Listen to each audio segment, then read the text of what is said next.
Assalamualaikum warahmatullahi wabarakatuh. Perkenalkan, nama saya Fikri Santoso Harjawinoto dari Prodi S1 Teknik Komputer Universitas Dinamika. Di sini saya akan menjelaskan tugas akhir yang saya buat yang berjudul Analisis Transmisi Data LoRa pada Mobile Node. Jadi untuk teknologi jaringan arah luas daya rendah atau LPWAN saat ini sedang digunakan untuk pengembangan solusi berbasis IoT karena jangkauan yang baik, efisiensi, konsumsi energi yang rendah, dan pengoperasian yang rendah.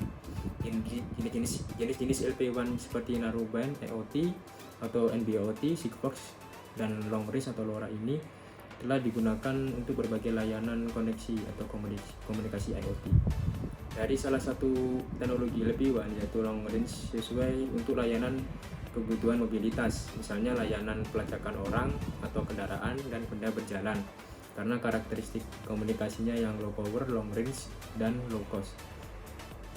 Tugas akhir ini merupakan subtopik dari penelitian kerjasama antar perguruan tinggi atau PKBT dengan judul Sistem Komunikasi Jarak Jauh untuk Pelacakan Posisi Pengunjung Tempat Wisata dalam upaya peningkatan keamanan pariwisata nasional.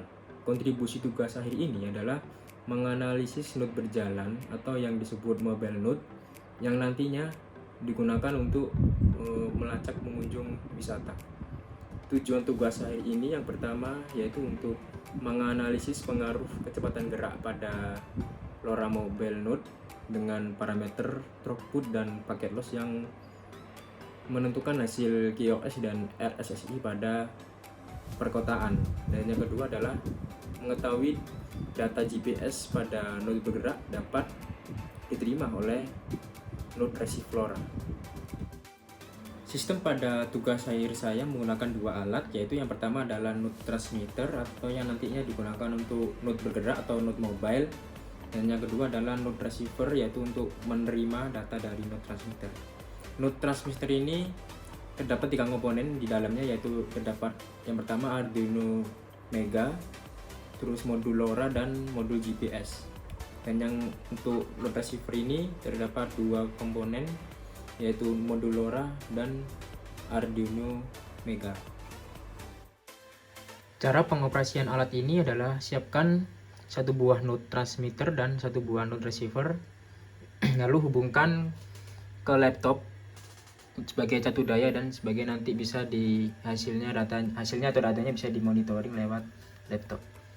Setelah itu saya jelaskan dulu tombol yang ada di TX ini adalah yang pertama ini adalah tombol start dan tombol finish, dan ini adalah tombol restart. Nah, fungsi dari ini adalah ketika tombol ditekan maka transmitter akan mengirim data ke receiver secara terus menerus, lalu ketika tombolnya ditekan lagi maka pengiriman data akan dihentikan. Nah, setelah sudah disiapkan maka buka programnya. Yang TX ini adalah program dari transmitter, yang RX adalah program dari receiver. Nah, setelah sudah diupload semua, lalu buka serial monitor masing-masing.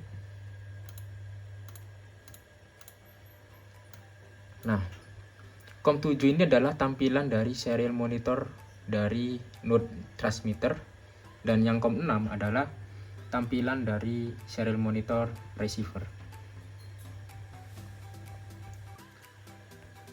Pada saat node transmitter dijalankan, node transmitter sudah menampilkan koordinat longitude dan latitude dari nilai dari modul GPS yang sudah terbaca.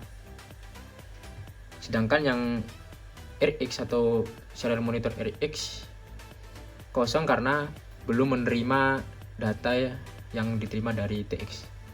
Nah, lalu kita coba untuk menekan tombol start ini. Nah, ketika tombol start ditekan, nah ini adalah proses pengiriman data dari TX ke RX, seperti ini tampilannya. Nah, dia akan mengirim data secara terus menerus. Kalau tombol ditekan kembali maka pengiriman berhenti. Nah, seperti ini. Total datanya dari 57, jaraknya 0, waktu tempuhnya 18,27 detik. Yang dikirim datanya 57, Dan yang diterima juga 57. Nah, seperti itulah pengoperasian dari alat ini.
Itu adalah pengenalan dan penjelasan mengenai tugas akhir saya yang berjudul Analisis Transmisi Data LoRa pada Mobile Node. Saya akhiri. Wassalamualaikum warahmatullahi wabarakatuh.